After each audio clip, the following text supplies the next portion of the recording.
नमस्कार, आप देख रहे हैं न्यूज समय तक और मैं हूं आपके साथ अमन त्रिवेदी। आइए नजर डालते हैं आज की ताजा खबरों पर। बात करते हैं आज के मुख्य समाचारों दिन भर की तमाम बड़ी खबरों की। शंभू बॉर्डर पर फिर किसान और पुलिस हुए आमने सामने। किसानों ने हरियाणा में घुसने की कोशिश की। वहीं किसान मजदूर मोर्चा के संयोजक सरवण सिंह ने कहा कि हर हाल में दिल्ली तक जाएंगे। वहीं राहुल गांधी ने घायल किसानों से की फोन पर बात।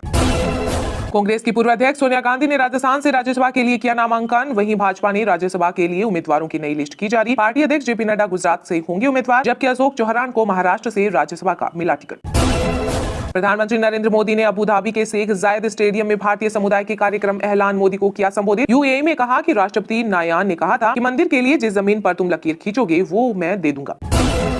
किसान आंदोलन में हुई भारतीय किसान यूनियन के नेता राकेश टिकैत की एंट्री। बोले कि सरकार निकाले समाधान, वापस नहीं जाएगा किसान, नहीं तो आज होगा रेलवे ट्रैक जाम। ऐसी सरकारों की जरूरत जो भ्रष्टाचार न करें, अंतर्राष्ट्रीय कानून को माने, लोगों के जीवन में कम दखल दें। दुबई में वर्ल्ड गवर्नमेंट समिट में बोले पीएम मोदी, कहा कि मेरा मानना है कि आज विश्व को ऐसी सरकारों की जरूरत है जो सबको साथ लेकर चले। भाजपा ने 27 फरवरी को होने वाले राज्यसभा चुनाव के लिए उम्मीदवारों की दूसरी लिस्ट की जारी। मध्य प्रदेश से माया नेरोलिया सहित 4 को मिला टिकट। रेल मंत्री वैष्णव को ओडिशा से बनाया गया कैंडिडेट। शहीदों का बलिदान हमेशा याद रखा जाएगा। पुलवामा हमले की 5वीं बरसी पर पीएम मोदी ने दी जवानों को श्रद्धांजलि। किसानों संग कुछ मुद्दों पर बनी बात। बोले केंद्रीय मंत्री अर्जुन मुंडा, प्रदर्शनकारियों से की अपील, कहा वह किसी के बहकावे में नहीं आए। मिजोरम एनजीओ समन्वय समिति ने केंद्र से एफएमआर पर रोक के फैसले पर पुनर्विचार करने का किया आग्रह। केंद्रीय गृह मंत्री अमित शाह को दिया गया। उपराष्ट्रपति जगदीप धनखड़ बोले कि अब पद्म पुरस्कार में पारदर्शिता आई, ये लोगों का अवार्ड बने। एक वक्त था जब इसमें इवेंट मैनेजमेंट और सरपरस्ती शामिल होती थी। कांग्रेस ने 6 और दिग्गजों को राज्यसभा भेजने का किया ऐलान। कर्नाटक से अजय माकन, डॉक्टर सैयद नशीर हुसैन और जीसी चंद्रशेखर को भी बनाया उम्मीदवार। भारत जोड़ो न्याय यात्रा के दौरान राहुल गांधी ने कहा कि एमएसपी की लीगल गारंटी देंगे, ये मैनिफेस्टो में होगा शामिल। अंबिकापुर में कहा कि केंद्र की सरकार बनते ही इसे लागू करेंगे। कांग्रेस अध्यक्ष मल्लिकार्जुन खड़गे बोले कि चाय बेचो लेकिन देश नहीं। जब मेरे बयान पार्टी के नहीं तो महासचिव क्यों रहूं। स्वामी प्रसाद मौर्य ने सपा प्रमुख अखिलेश यादव को भेजा इस्तीफा। लिखा, छुट भैया नेता भी मुझे अछूत मानते हैं। पीएम मोदी ने देशवासियों को दी बसंत पंचमी की बधाई। प्रयागराज में 14.70 लाख लोगों ने गंगा में लगाई डुबकी। बिहार में खेला की खुली पोल। सीएम नीतीश कुमार के नेता सुधांशु शेखर ने खरीद फरोख्त का किया खुलासा। जेडीयू विधायक संजीव कुमार पर दर्ज कराई गई एफआईआर। राज्यसभा चुनाव के लिए भाजपा के प्रत्याशियों आरपीएन सिंह, सुधांशु त्रिवेदी, तेजवीर सिंह ने किया नामांकन। इस दौरान यूपी के सीएम योगी रहे मौजूद। पश्चिम बंगाल हिंसा पर हाईकोर्ट ने लिया संज्ञान। कहा संदेश खाली में जो हुआ वह विचलित करने वाला। शुभेंदु बोले कि आजादी के बाद सबसे शर्मनाक घटना। पूर्व पीएम लाल बहादुर शास्त्री के पोते विभाकर शास्त्री ने छोड़ी पार्टी अध्यक्ष मल्लिकार्जुन खड़गे को सौंपा इस्तीफा। बीजेपी में हुए शामिल। सूर्य नमस्कार के मामले पर मुस्लिम संगठनों को राजस्थान हाईकोर्ट से लगा बड़ा झटका। कोर्ट ने आदेश पर रोक लगाने से किया इनकार। कहा याचिकाकर्ता संगठन रजिस्टर्ड सोसाइटी नहीं। राज्यसभा चुनाव से पहले डॉक्टर पल्लवी पटेल ने दिया सपा को झटका। कहा राज्यसभा उम्मीदवारों को नहीं दूंगी वोट। जय बच्चन और रंजन को भेज रही हैं, यह ठीक नहीं। जम्मू कश्मीर में फारूक अब्दुल्ला के बाद अब महबूबा मुफ्ती को लगा बड़ा झटका। पीडीपी के नेता अरशीद महमूद खान अपने कई समर्थकों के साथ भाजपा में हुए शामिल। जय बच्चन के बाद 41 करोड़ के गहने और 5 करोड़ की गाड़ियां। लखनऊ में खेती की जमीन। समाजवादी पार्टी के 3 राज्यसभा उम्मीदवारों में सबसे अमीर। मराठा आरक्षण आंदोलन के नेता मनोज जरांगे की अनशन के दौरान बिगड़ी तबीयत, नाक में बहा खून और कांप रहे थे। वहीं जरांगे ने शिंदे सरकार को दी चेतावनी। कहा अगर मेरी मौत हुई तो महाराष्ट्र को लंका की तरह जला देंगे मराठा। पूर्व प्रधानमंत्री इंदिरा गांधी और दिवंगत एक्ट्रेस नरगिस दत्त के नाम से नहीं दिया जाएगा national film award. Dada Saheb Phalke और स्वर्ण कमल पुरस्कारों में भी हुए कई फेरबदल। राजस्थान के बड़े होटल और बजरी कारोबारी मेघराज सिंह पर ईडी की छापेमारी। जयपुर और उदयपुर के कई ठिकानों पर पहुंची जांच एजेंसियों की टीमें। बिजनेसमैन गायब, सर्च ऑपरेशन जारी। दिल्ली के मुख्यमंत्री अरविंद केजरीवाल, उपराज्यपाल विनय कुमार सक्सेना ने दिल्ली के लिए 385 बसों को हरी झंडी दिखाकर किया रवाना। कर्नाटक सरकार ने 10,000 करोड़ रुपए से अधिक के पुराने कर्ज नहीं वसूले। कैग की रिपोर्ट में हुआ खुलासा। रिपोर्ट में कहा गया कि पुराने कर्जों में से कुछ सन 1977 से ही निलंबित पड़े हुए हैं। पुलिस झड़प के बाद अस्पताल पहुंचे बंगाल भाजपा चीफ सुकांत मजूमदार। हिंसा प्रभावित संदेश खाली में रेप विक्टिम से मिलने जा रहे थे। बोले मुझे हाउस अरेस्ट किया।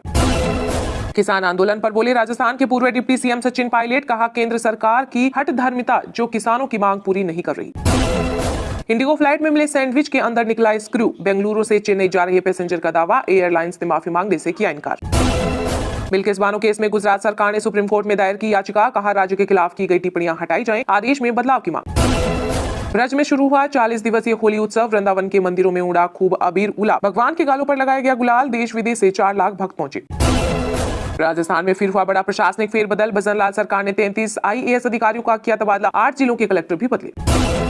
कांग्रेस की पूर्व अध्यक्ष सोनिया गांधी ने राजस्थान से राज्यसभा के लिए किया नामांकन। वहीं भाजपा ने राज्यसभा के लिए उम्मीदवारों की नई लिस्ट की जारी। पार्टी अध्यक्ष जेपी नड्डा गुजरात से होंगे उम्मीदवार, जबकि अशोक चौहान को महाराष्ट्र से राज्यसभा का मिला टिकट। सोनिया गांधी अब लोकसभा का चुनाव नहीं लड़ेंगी। उन्होंने राजस्थान से राज्यसभा के लिए अपना नामांकन दाखिल किया। इस दौरान उनके साथ पूर्व मुख्यमंत्री अशोक गहलोत, राहुल गांधी और प्रियंका गांधी मौजूद रहे। गांधी परिवार में इंदिरा के बाद सोनिया राज्यसभा जाने वाली दूसरी सदस्य होंगी। कांग्रेस ने 27 फरवरी को होने वाले राज्यसभा चुनाव के लिए अपनी पहली लिस्ट जारी की है। इसमें 4 राज्यों में 4 प्रत्याशियों के नाम हैं। राजस्थान से सोनिया गांधी के अलावा हिमाचल प्रदेश से अभिषेक मनु सिंघवी, बिहार से डॉक्टर अखिलेश प्रसाद सिंह और महाराष्ट्र से चंद्रकांत हंडोरे को प्रत्याशी बनाया गया है। इधर भाजपा ने भी 2 लिस्ट जारी की। पहली लिस्ट में 5 नाम उड़ीसा से रेल मंत्री अश्विनी वैष्णव, मध्य प्रदेश से केंद्रीय मंत्री एल मुरुगन, उमेश नाथ महाराज, माया निरोलिया और बंसीलाल गुर्जर का नाम शामिल है। इसके बाद 7 नामों की दूसरी लिस्ट आई, जिसमें गुजरात से पार्टी अध्यक्ष जेपी नड्डा, गोविंद भाई ढोलकिया, मयंक भाई नायक, जसवंत सिंह, सलाम सिंह परमार का नाम शामिल है। इसके अलावा महाराष्ट्र से 3 नाम शामिल है। इनमें एक दिन पहले कांग्रेस छोड़कर भाजपा में आए पूर्व सीएम अशोक चौहान, मेघा कुलकर्णी और अजीत गोलछड़े का नाम शामिल है।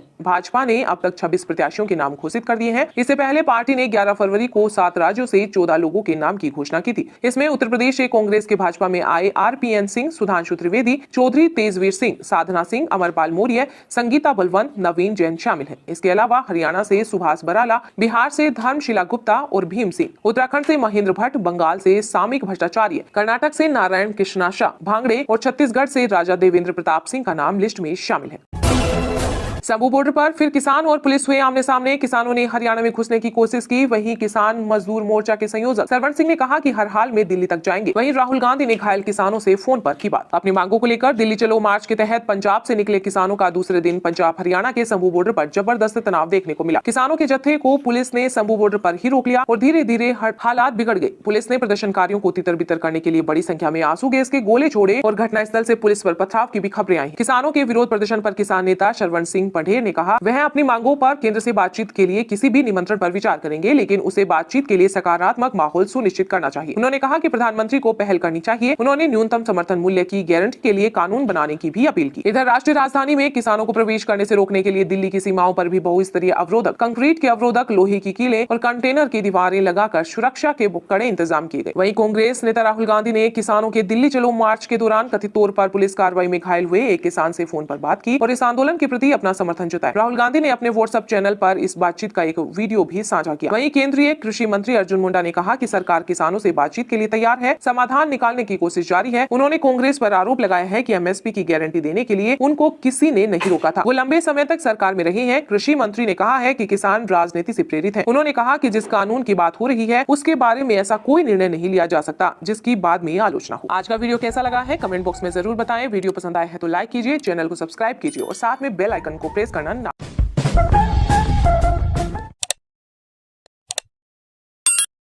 फिलहाल खबर में इतना ही। तब तक के लिए देखते रहिएगा न्यूज समय तक और दीजिए यानी हमें यानी कि अमन त्रिवेदी को इजाजत। नमस्कार।